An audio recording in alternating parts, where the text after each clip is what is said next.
against black boys.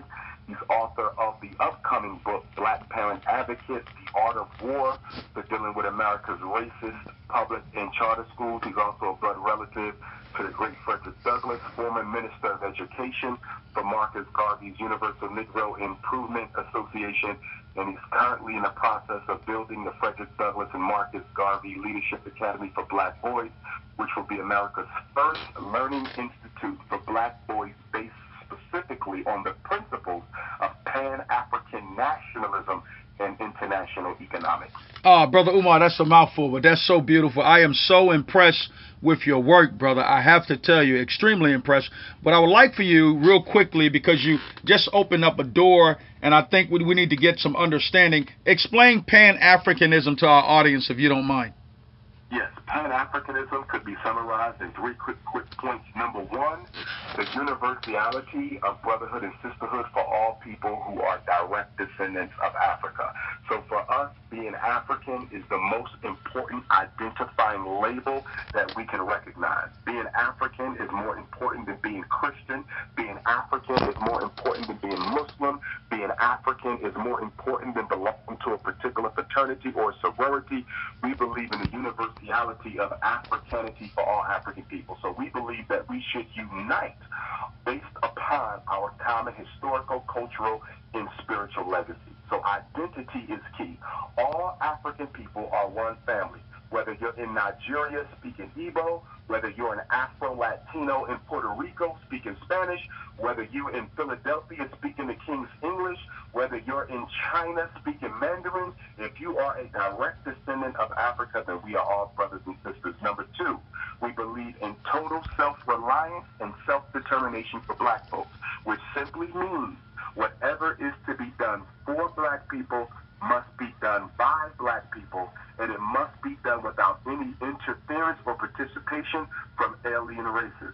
So therefore, we don't believe that whites or Chinese or Arabs or East Indians should have any role in the resurrection of black people. We can solve our own problems, and we don't need outside parental advice from the other cultures. So self-determination is critical. That also means that black organizations should be very careful not to become dependent on money that is being given to them from people who are not African. So we believe in total self-determination financially, psychologically, spiritually, and otherwise, which naturally means that the black man should only be dating the black woman, and the black woman should only be dating the black man. Self-determination also means independent black families. So we are against interracial dating and marriage. And then the third point is Pan-Africanism also stands on the foundation that we do not solve the problems of any African population in the world until we solve the problems of all African people in the world. And the problems of all African people in the world cannot be solved unless we solve the problems of Africa herself. In other words, the reason black people in America are being murdered by police, the reason black men in England, London, England right now are killing each other and are unemployed and miseducated, the reason why black men in South Africa are being incarcerated at historic rates is because we have not united and began to actually pull Mother Africa herself into the modern world. The respect of a people is a direct reflection of the respect accorded to their international homeland. As long as Africa is backwards, so will all of us be. We rise together or we don't rise at all. Beautifully put. I do have to ask you this question. Brother Umar, interracial dating is really serious all around the country now. You see certainly black men dating white women. They seem to leave their black woman real quick and go and put a white woman under their arm. But I want to ask you directly, being that your background, your study is deep in this area, why is it, to the best of your ability, that black men should only be dating black women? Well, the black family is an endangered species. And if we do not focus on saving it, it will be lost. Yes, sir. We are at a point now where it is almost impossible for a young black boy to see a healthy example of black love. Yes, it's sir. almost impossible for a young black girl to see a healthy example of black love. So the reason the black man has to be exclusive in his interest to women, the reason black women have to respect that interest is because we must save ourselves, and there is no saving of black people without saving of the black family. And we also have to recognize that when the black man invests in the white woman by way of marriage or the woman of any other culture, he, in essence, in doing that, becomes a de facto member and supporter of not only that people, but their agenda against our people. So when you marry a white woman, you don't just marry her. You marry her white family, you marry her racist white community, and you marry white supremacy. There is no such thing as marrying white and still claiming to be loyal to the blackness. Show me who you love, and I will show you who you are. Wow, that's powerful. And so basically for our own protection and to prevent our own extinction and not participating in our own genocidal process, this is why it's important that we continue to stay amongst our own. Beautifully put. My uncle has a question for you. Would you say, through my working with the civil rights and paying close attention and hearing my brother talk, he said this was a major plot by a white brother to give up some of his white women to keep the black man further suppressed down, to further entrap him. But the one thing, he has given up his daughter and some of his jobs, the white brother has, but yet in spite and still of it all, he refused to give up the money. He gonna control the money, but he don't mind giving up his daughter to keep the black man suppressed down. What is your take on that? I totally agree with that. I think the white woman plays a critical role with regard to the maintenance and perpetuation and defense of white supremacy. The job of the white female is to psychologically disarm the black male. Let me say that again. The white woman's job is to psychologically disarm and neutralize the temperament of the black male. Her job is to disarm his masculinity, disarm his aggression, disarm his passion. Her job is to basically render him useless to his own people's struggle. Wow. Brother, that's serious. You know, let me say this. I agree with you wholeheartedly. When I used to work for Dominion, so the first thing the HR did, as I was coming in one day, this white individual told me, said, "Mobley, they in for you today, man. They sent 2 women down here to really nail you. One was a white woman, one was a black woman. Said they had all these books." So you're absolutely right. The first thing they confronted me with was a white woman backed up with a black woman. Now I'm supposed to be naive and easygoing because I'm faced with these 2 women, right? But when I finished with them, I got a call from HR. The lady told me to never call them again. So I told the union rep, I never called them. They called me. So when it backfire, they go in total chaos. Yeah. Hey. Without question. See, the black man is the only man in America that doesn't have a woman committed to his success and protection.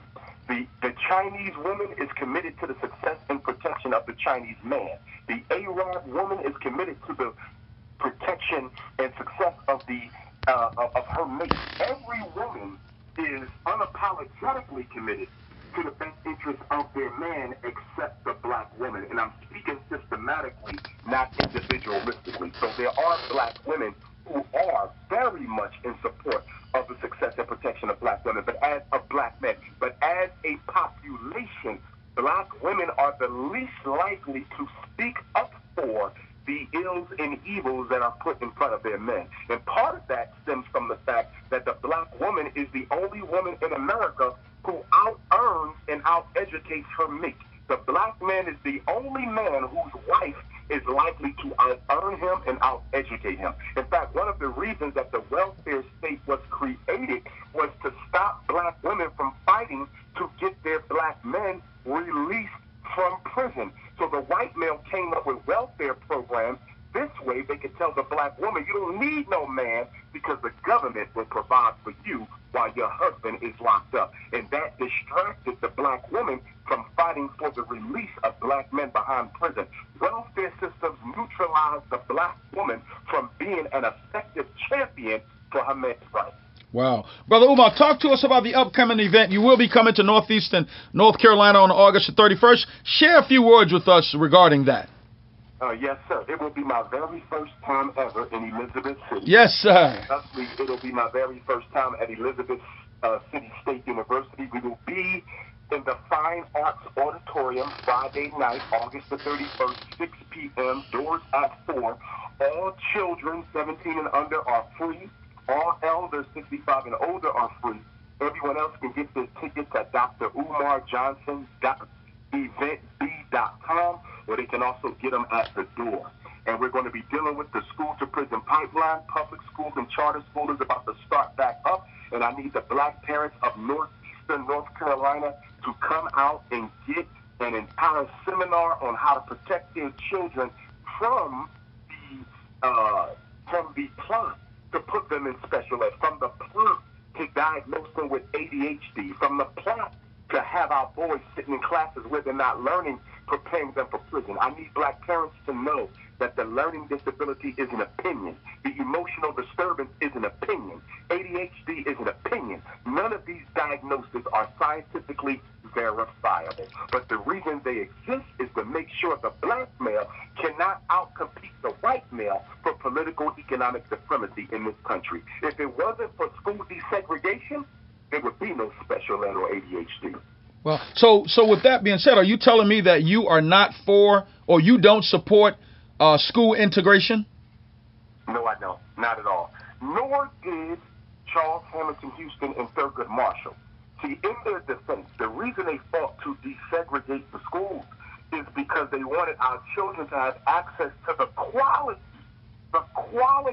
of education. Right. They didn't believe that putting a black kid next to a white kid means the black kid would learn better. That was not their theory. They simply wanted our children to be able to access the quality of the education. But what they don't tell you is when they desegregated the public schools, they did not desegregate the public school teachers. So what I mean by that is when they started busting our kids into the white schools, they did not bust the black teachers with them. Yeah. Means that our kids were being sent into racially hostile environments without the protection of teachers who they know love them and have their back. Well, hold on, Dr. Umar. Now I hear you saying something, quite frankly, it's factual, but it's disturbing, because what I hear you saying is that white teachers really aren't qualified to teach black students. Am I hearing you right or wrong? You are absolutely correct. The middle-class white female is the #1 reason why black boys are struggling. See, when somebody tells you that only 1 out of every 4 black boys graduates from high school, when somebody tells you that 50% of all black boys will be placed in special ed, when they tell you that there's schools where half the black boys are taking Ritalin or Adderall or Concerta or Cycler or Metadate for the so-called ADHD, they're not telling you who the conduit is for all of this happening. The conduit is the teacher. It ain't the class. It ain't the desk. It ain't the school books. It ain't the chalkboard. It ain't the school building. It is the white woman who is the catalyst for all of these things that are happening to our sons, which is why I always tell school superintendents, if you want to improve academic outcomes for black boys, then give them black male teachers. A real simple solution. You can reduce special ed, reduce ADHD, reduce out-of-school suspension and expulsion, improve test scores, improve graduation, give every black boy in the state of North Carolina a black male teacher, and you will see a drastic change. Not in 2 years, not in 2 months. You'll see it in 2 weeks. But there's a problem, gentlemen. In order to give every black boy in North Carolina a black male teacher, you're going to have to lay off tens of thousands of privileged white females. And if it's one thing America will never allow, is for a white woman to be disadvantaged, even if it is for the best interest of a black boy. See, let's be clear about something. The two largest unions in America are police and teachers. Yes. And the reason why you don't see nothing happen about police brutality is the same reason you don't see anything happen about miseducation. Politicians are scared of police and they're scared of teachers because the teachers union and the police union are the largest and the most financially backed unions in America. And if you want to get elected in this country, you leave the police alone and you leave the teachers alone. And that's why we haven't seen any improvement in public school for black children since Dr. King died. Well, listen, you are so right. I have pulled the data for the past 30 years in the area that you're getting ready to be, Elizabeth City, Hereford, North Carolina, Ahoskie, North Carolina area. Black kids have been performing for the past 30 years substandard. Their average on score on the end of grade test is about 50%, where you'll find that white kids are performing at about 75%, and nothing is being done about this problem. So my question to you, let's take white teachers out of it for a second. What can we do as black leaders locally to impact that process? Excellent question. Excellent question. And I'm going to deal with this in-depthly Friday, August the 31st in Elizabeth City, but I want to touch on it right now briefly. Black people as a community are complicit. We are absolutely complicit in the school to prison pipeline. And why is that? The reason we are as guilty as the teachers and the school districts and the departments of education is because we as a people have the financial wherewithal to give black boys and girls an independent academic reality of their own that we control. Do you realize it only costs $1 million to open and operate a school, but yet we spend $1 million on fast food every year? Black women spend, over $7 billion on weed and hair care products? Yeah. $9 billion. Spend $4 billion every year on liquor and alcohol, $2 billion on Air Jordans every year. If black people really cared about our children, I'm not speaking individually, I'm speaking as a group. If we really cared about our children, there wouldn't be a single black boy in special ed, there wouldn't be a single black girl being miseducated, because we would open our own schools. We are the only people that send our children to our enemy to be educated, and then when the enemy fails the child, we blame the child. The black community could solve this education crisis by building their own schools, and that's why I'm working on building the Frederick Douglass and Marcus Garvey Academy now. Wow. Dr. Umar, that's a mouthful right there, but what I hear you say is coming through loud and clear. You're really saying we failed our children. Our children are not the problem. We, as a people, have failed our children. Now, my big question to you now is, what do you think the role of the church is with this process? The church is more guilty than the parents. Come on, brother. The reason why the church is more guilty than the parents is because the churches are havens for public school teachers. Most teachers belong to a church. So the church has got all the teachers they need to turn this around. But where are the free after-school tutoring programs? Where's the math program? Where's the writing program? God. Where's the reading program? I mean, churches are getting all of the money in the black community. We get the black church over what, $5 billion every Sunday nationally? Yeah, $1 billion. $5 billion every single Sunday, 52 weeks in a year. Yeah. Yet and still, most black churches don't even have a school or an after-school program for our children. It is absolutely unacceptable. But let me share this with you.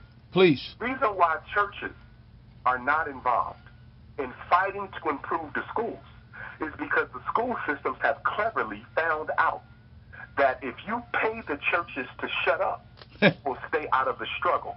So guess who's getting a lot of the funds for the after-school programs? The churches. Guess who's getting a lot of the funds for the summer camps? The churches. The school districts are giving their grants to the churches, so the churches never organize and make these teachers teach our children. The churches have been paid and bought off. Wait a minute. Come on, brother. If we have listen at this now. Listen. When's the last time you seen a pastor or an imam because I don't discriminate. All black religion has been complicit. When's the last time you've seen a pastor or a priest or an imam lead a fight to change or improve something for our children in the schools? You ain't seen him do that since the days of Dr. King, right. In finance to stay out the struggle. Dr. King was the last one. The last preacher we had who was unapologetically committed to the improvement of life for black folk no matter what the cost. And he knew that he would die, and he continued to fight. But these reverend pork chops and these deacon chicken wings and these pastor watermelons that we got out here, they're only looking at their last dollar. They don't care about the future of our children. Now, Dr. Umar, and now as a person who is really grounded and rooted in technique, systems, and structure, what you've just done is clearly identified a major component in the problem. That component being the preachers. Now, watch this. We've identified, in part, what's causing the problem. Now, me, you, brothers like me and you, should we confront the preachers? We should. However, remember now, the church is the most sacred and protected institution in the black community. They operate on emotion and imagination. If the church cannot exploit your emotions and your imaginations, they're useless. The job of the preacher is to exploit your emotions and your imaginations to make you believe in things that are not actually solutions, to make you think it's okay to have nothing because you're going to get it all after you die. Wow. So before we go to the church, we have to convince the congregation that the clergy should be more accountable to them. Because guess what? If you go to the church and try to make them accountable, 9 times out of 10, the preacher doesn't even have to respond to you, because he has 500 people whose emotions and imagination he has exploited to the point that they believe by attacking the preacher, you attacking God, they're going to attack you. Wow. Go ahead. Go ahead, Uncle. My uncle has another question. I want to backtrack on something. Having worked in the civil rights movement, now Dr. King, and you don't hear a lot of people talking about this, the movement got forced in a direction I don't think it really want to go. It got forced into integrating where it really shouldn't have. And I think Dr. King recognized the mistake that he made and tried to rectify it, but unfortunately he got killed in the process. The other thing, one of the major problems I see, and you touched on it, was the black woman.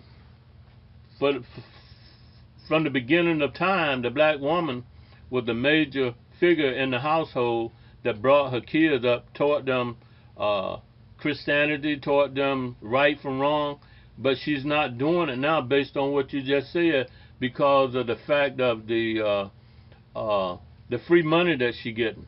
The black woman's not even raising her child, and she don't want anybody else to try to discipline her child.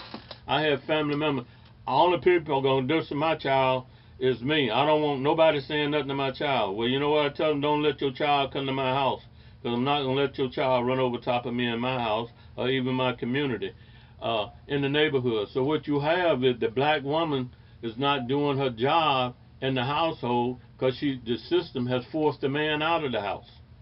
And then we told a bald-faced lie is that you can't discipline your child, else you'll go to jail. So the child is running wild. And like I had one of my grandkids told me, I'm going to take you to court. Yeah, when we get there, I'm going to beat your half to death right in the courthouse. So this is what you have, too. I think the major problem, the church got a lot going on with it, too. But the major problem I foresee myself is in the household. It is, but the house is a function of the community where it exists. That's right. You understand? That's right. So it's only when the community stakeholding institutions and personalities improve their systems and structures do we get more accountability in the household itself. See, the reason black people don't want to be accountable to other black people is because most black people cannot access resources and opportunities through their own. 90% of the time, whatever comes to us as individuals within the community comes to us from someone outside the community. This is in total contrast to Chinese folks or Arabs or Latinos or East Indians. They they can get help from their own people. So it breeds an atmosphere of love and loyalty because my own people can get me a job. My own people can get my children off the street. My own people can finance my college education. My own people will come to my defense when someone does something wrong to me.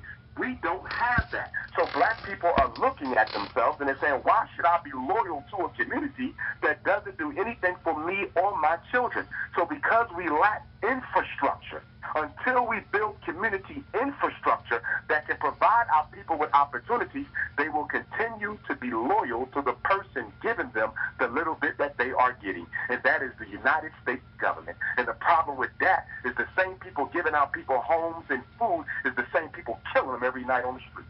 Brother, listen, once again, those of you that are just tuning in and listening, we are talking to our dear good brother, Dr. Umar Johnson, who will be at Elizabeth City State University on August 31st.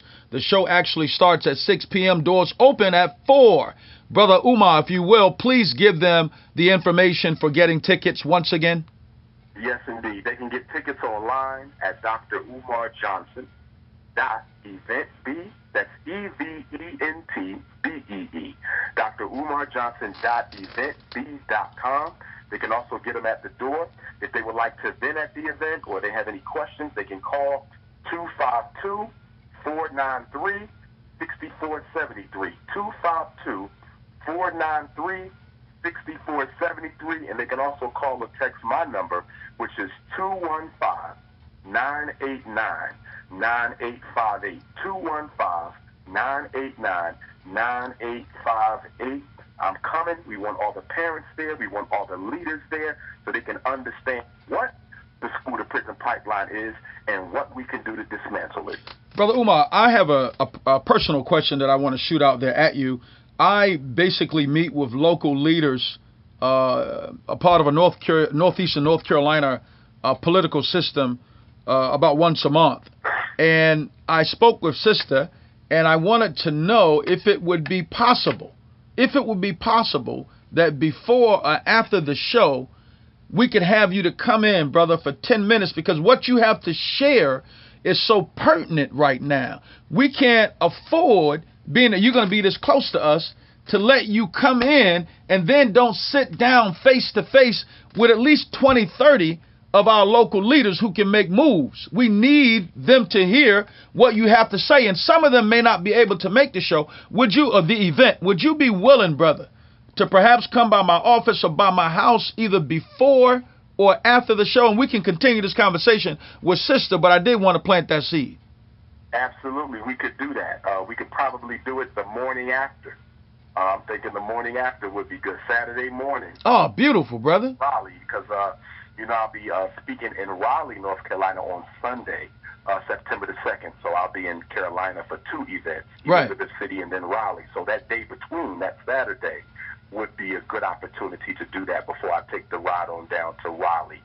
So please take my number down, Elder. Take my number down, 215. I got it, brother. You good? 9858, and you could just text message me on that. Yes, sir. You could definitely set it up. But I'm looking forward to coming to town. It's a first-timer for me. All of my first-time lectures have been memorable, every last one, and I'm looking for Elizabeth City to be no different. Yeah, you're coming into a very sacred territory, brother. I can't stress that enough. I mean, where you're coming now has been paved by the works of our great ancestors, whether it be Nat Turner, Harriet Tubman, Dr. Martin Luther King, and then others that haven't been popularized. They've been here. They've scratched the surface. And then you're in a territory where you're dealing with some very strong Igbo spirit, Yoruba spirits. They don't understand the historical association with their spiritual system. But I'm telling you, brother, the practices of ancient Africa that you saw through Egypt, Ethiopia, and throughout West Africa is in this region more so than any other part of the country that I've traveled through. So we're embracing you. We're asking that the spirit of the ancestors be with you on Friday and Saturday throughout your North Carolina travel, but especially in northeastern North Carolina, brother. That ancient African spirit is strong here. Powerful. I'm looking forward to it. And if there's any museums or anything I need to see, because, I'm a student of history, please share that with me, because I want to make sure I visit any type of historical markers or relics or anything like that when I'm in the area. As you're driving down, brother, you're going to come through an area called a Dismal Swamp. All right? And the Dismal Swamp area is where they just recently blocked it off 2 or 3 years ago and officially, and they built a new road because they found out that Harriet Tubman had been in that area. Not only that, they found out that Africans had built townships and structures in that area. So they're basically exploring and investigating it now. But when you drive down that area, you're going to see over to your right, coming from Virginia, the Dismal Swamp area that have been closed down for historical collection purposes. And then not only that, you were in Suffolk, which is a stone's throw away from where Nat Turner did a large majority of his work. And then still in this area, we still have freestanding slave plantations and quarters in this area. And if we can, on Saturday, we can take a look at some of these things, brother. Definitely. And of course, you know, I was born on the day that the Nat Turner War began, August the 21st. Yes, sir. 1931. I'm an 821 baby myself. Beautiful. So, yes, I know you're busy. I know you got a lot going on. Uncle Rudy, do you have any other questions? No, I'm good. I got one last question for the listeners right now. Brother, what do we need to do to stop this black-on-black crime? I don't know if you were privy to the information that came out just a few days ago about 40 getting shot in Chicago over the weekend. 62. Well, first of all, go ahead, brother. Well, I want to be very clear. A lot of this black-on-black crime is not being done by black people.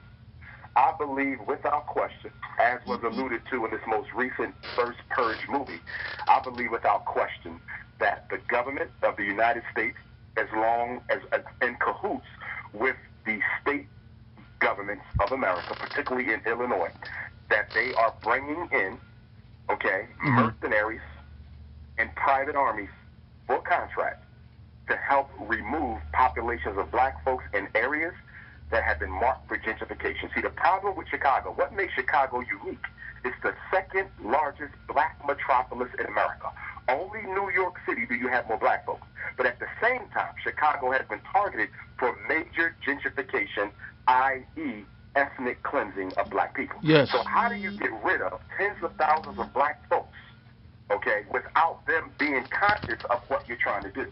And the only way to do that is to create a program of subversive, underhanded, undercover extermination and make it look like it's the black people doing it themselves. I spend a lot of time in Chicago. Okay. There are traffic light cameras on almost every corner. Yeah. There's no way in hell somebody's going to take a life if you not have any evidence or suspicion of who it was, where you got lights and cameras all over the city. The reason so many murders in Chicago remain unsolved because the government is committing those murders themselves. Wow. I never looked at it like that, but that's serious, brother.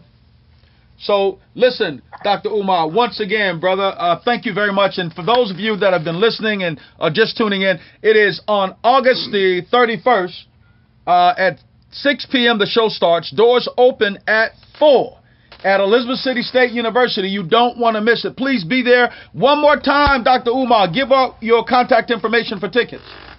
Yes, indeed. They can text me for the link or the flyer, 215-989-9858, 215-989-9858, or they can go to the site and purchase tickets at Dr. Umar Johnson, DRUMAR Johnson.event, EVENTBEE.com. No need to get tickets for children, no need to get tickets for elders. They're absolutely free. Brother, peace and blessing. May the blessings of God, the Most High, continue to rest upon you during your travels. Thank you, my brother. Peace, brother. Peace and love. All right. You've heard it.